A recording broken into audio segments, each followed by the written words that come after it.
Alors, je me retrouve sur le stand Dacia avec Vincent. Bonjour Vincent, donc on va Bonjour. découvrir un petit peu la gamme de véhicules, essentiellement le Sandero. Alors Sandero, c'est un peu la révolution Dacia, la première révolution, hein. On a commencé avec la Logan, qui était une voiture où tout était concentré sur le prix, hein. Donc Oui. le design a été volontairement sacrifié parce qu'on voulait atteindre ce prix, acquérir cette compétence de faire une voiture entre 5 000 et 6 000 euros. Et c'est vrai que là, par Sandero, contre, vous avez vraiment c'est- réussi un effet de style. Voilà, Sandero, c'est la première voiture où vraiment on a pu travailler le design. Alors c'est pas encore le maximum de ce qu'on sait faire. Le maximum de ce qu'on sait faire pour le moment, c'est Duster. Mais c'est une première révolution. C'est une belle voiture. C'est une belle voiture avec un tarif extrêmement maîtrisé, puisqu'aujourd'hui on peut acheter une Sandero à partir de 6 000 euros. Donc on est quand même. À ce propos d'ailleurs, la tarification de la Sandero GPL, Oui. elle est actuellement de quel prix? Est-ce qu'on parle de remise justement de 2000 euros? Alors aujourd'hui, la Sandero GPL, y compris l'incitation fiscale de 2 000 euros, est à 6 490 euros. Voilà. Ce qui est une révolution. Parce qu'avoir une bicarburation à ce prix-là, Bah, c'est surtout. avec c'est- cette finition et cette qualité. C'est quand même. exceptionnel, c'est lié aussi à l'incitation fiscale qui est accordée par l'État, mais c'est une voiture qui vous permet de rouler avec une consommation très maîtrisée pour un prix du carburant à 70 centimes environ du litre. Donc c'est une vraie vraiment révolution exceptionnel. à la fois en termes de coût d'usage et de prix d'achat. Les Alors, deux sont exceptionnels. J'ai entendu dire, je pense qu'on peut faire la parenthèse, vous êtes placé numéro 2 au niveau fiabilité derrière Bentley. Oui, C'est oui quand alors même aussi, ça c'est exceptionnel. On est l'une des marques, je dirais, en termes de fiabilité au top du marché, mieux que des marques allemandes spécialistes. c'est pour ça que je me permettais vraiment de Il mettre y a- en avant aussi ce petit clin d'œil, parce que c'est quand même bien de le faire remarquer. Il y a des raisons à ça, hein. Il y a la première raison, la principale, c'est que nous développons nos voitures c'est des voitures mondiales qui sont développées avec un cahier des charges extrêmement exigeant.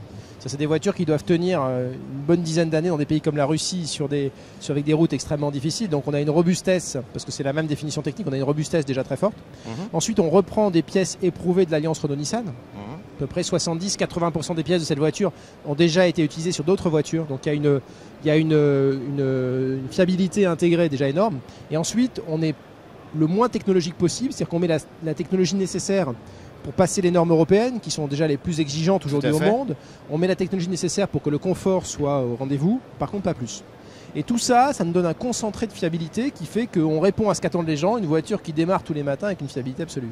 Donc on attend Voilà. l'essentiel d'un véhicule. le L'essentiel d'un confort véhicule, pas et sa plus, fiabilité. mais l'essentiel, vraiment. Très bien. La nouveauté, notre dernier bébé, dont on est extrêmement fier évidemment, c'est Duster. Fier parce que c'est une très belle voiture d'abord, hein. Donc c'est pas une révolution technologique Duster, on va en parler, mais par contre c'est la première Dacia dont on peut dire vraiment qu'elle est belle et qu'on a envie d'acheter. Et d'ailleurs c'est ce que nous disent nos clients parce que Tout à fait. c'est une vraie ruée, hein, depuis le mois d'avril où on a lancé la voiture. On vend à peu près 2 fois plus de voitures que ce qu'on avait imaginé, pourtant on avait été ambitieux.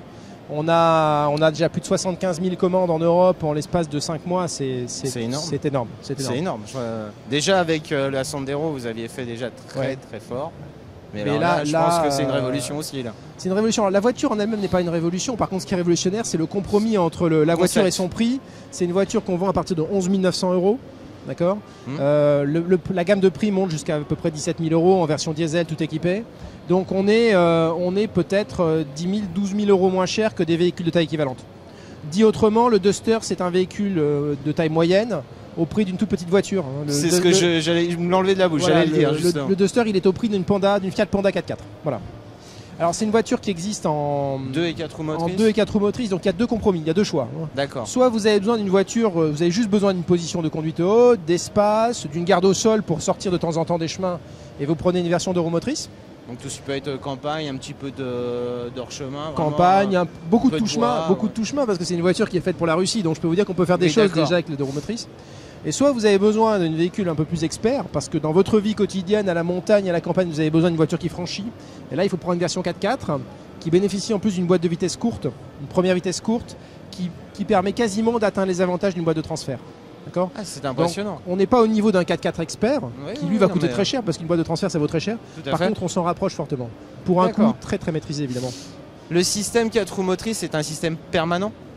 Non, alors il y a bien deux versions. Alors il y a une version 2 roues motrices qui est toujours 2 roues motrices. Classique. Et il y a une version 4 roues motrices avec un sélecteur qui est repris du Nissan Murano. D'accord. D'accord. C'est un véhicule, donc soit on est en mode 4.2, enfin en mode 2 roues motrices. Oui, tout à fait. Soit on est en mode automatique, on laisse l'informatique piloter la répartition entre les 4 roues. soit on se bloque en mode 4x4 quand on fait du franchissement. Donc l'avantage, c'est aussi un gage de sécurité par des conditions de pluie ou de terrain un peu gras, de pouvoir le laisser en automatique et de laisser gérer. Exactement, la voiture détecte automatiquement si vous êtes sur la neige et passe automatiquement en mode 4x4 si vous êtes sur un terrain un peu glissant. Ce qui est aussi un gros avantage au niveau sécurité. C'est un gros avantage. Alors la technologie, donc cette voiture, c'est une voiture qui technologiquement n'est pas une révolution, elle est issue d'une Sandero. Alors ce qu'on voit pas bien, parce qu'on a beaucoup travaillé, c'est que par exemple les portes avant sont les mêmes que la Sandero. Le pare-brise est le même que la Sandero. C'est impressionnant, parce que c'est vrai que quand on regarde comme ça, on se rend pas compte. À peu près 50% des pièces de cette voiture viennent de la Sandero. C'est ça qui fait l'un des gros secrets en termes de coût. Ensuite, bon, bien sûr, on a travaillé un design spécifique. Technologiquement, c'est de la technologie Renault, et toute la technologie 4x4, c'est Nissan, qui est une petite référence en termes de 4x4, on va dire. Actuelle, on va dire donc, ça comme ça. Toute la technologie 4x4 vient soit du Qashqai, soit du Murano. Donc c'est la technologie éprouvée depuis très longtemps. Très bon niveau. Voilà. Elle a été un peu adaptée évidemment parce qu'on s'appelle Dacia et qu'on veut faire pas cher. Mais en gros c'est ça. On reste sur des bases qui sont déjà saines et existantes. Niveau intérieur, on reste vraiment sur un véhicule qui est vraiment propre. Ouais.